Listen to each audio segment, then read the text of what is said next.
Schrödinger's cat dead or alive? Well, in quantum physics, it's both. Until you check, that is. In this video, we'll look at the most famous thought experiment in quantum physics. We'll see how it relates to the two-slit experiment. We'll learn why it has kept physicists up at night for almost 100 years.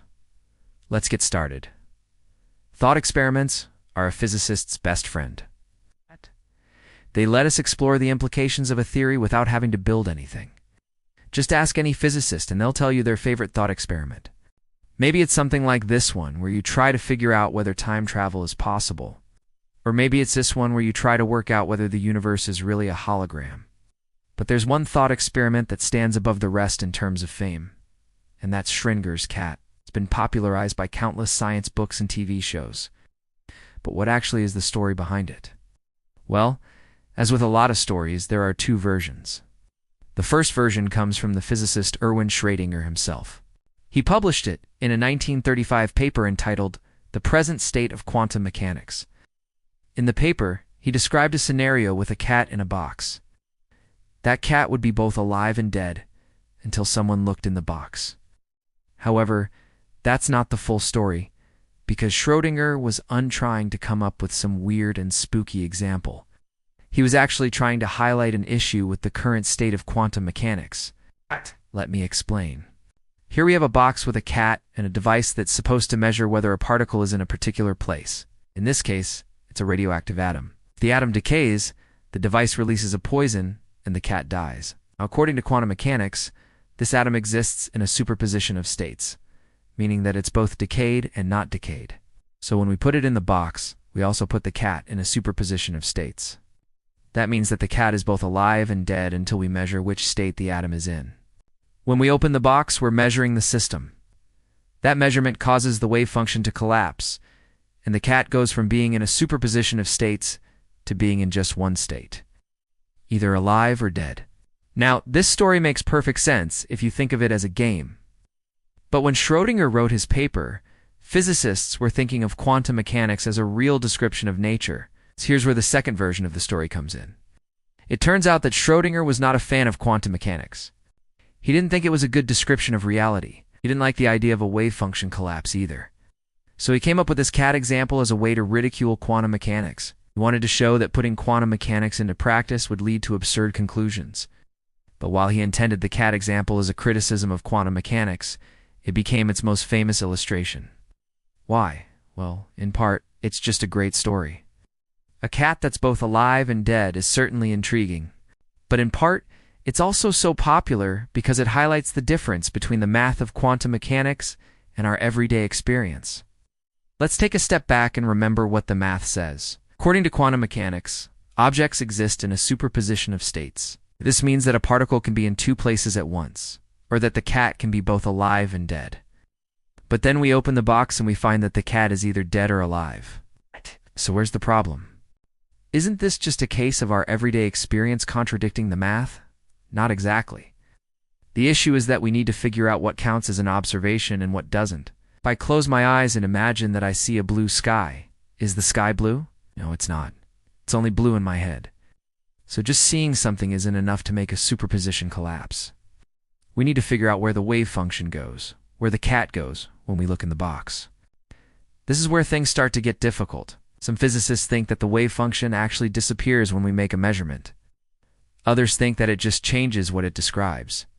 For example, consider a single photon going through the two-slit experiment. Before we look through which slit it goes through, it exists in a superposition of states. That is, it's spread out over both slits. But when we look, it seems to collapse to just one slit.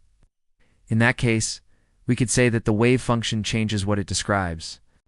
It stops describing a particle that's spread over to slits, and instead describes a particle that goes through just one slit. But the question is, how does it know what we're doing? And here's where things get even weirder.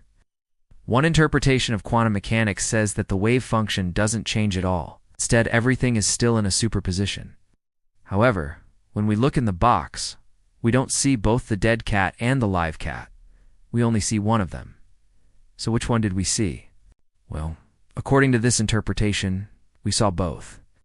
That's because everything in the universe is in a superposition, including our minds. And when we look in the box, We're seeing all possibilities at once. Our brains just do a calculation to figure out which possibility is most likely. Then we believe that story. If that sounds weird, it's because it is. Okay, but this is the reality we live in. Reality is fundamentally uncertain. Dead cats can be alive and alive cats can be dead. All we can say is that the probability of finding a dead cat is 50%, and the probability of finding a live cat is also 50%. But wait, there's more. There's another interpretation of quantum mechanics that says that nothing is in a superposition at all, not even the photon in the two-slit experiment. In fact, this interpretation denies that quantum mechanics ever describes reality. It's called the pilot wave theory. Instead, this theory says that quantum mechanics is a useful tool that helps us predict which outcomes are likely and which are not. But it doesn't describe what actually happens. So which interpretation is right? Well, we don't know. As far as we can tell, all interpretations are equally good at making predictions. The best example of this is the double-slit experiment. In this experiment, we send a stream of particles, such as electrons, one at a time through two slits. Each electron is a quantum object, so according to the math, it should go through both slits at once. But each electron leaves a trail, and every time we run the experiment, the trails line up to form an interference pattern, as if the electrons went through both slits at once. But this is impossible. Electrons are particles. They must go through one slit or the other. So which slit did it go through? Well, according to the pilot wave theory, it's meaningless to say that the electron went through both slits or one slit or the other. According to this theory, it just went through an unknown number of slits. The two-slit experiment just tells us that we can't know the answer. It's a pretty strange conclusion, but it's one that we can test. And that's the thing about these interpretations. You can't test between them. They all make the same predictions. So that means that quantum mechanics doesn't tell us what happens. It only tells us what we can know. And that brings us back to Schrödinger's cat. What did Schrödinger want to show with his thought experiment?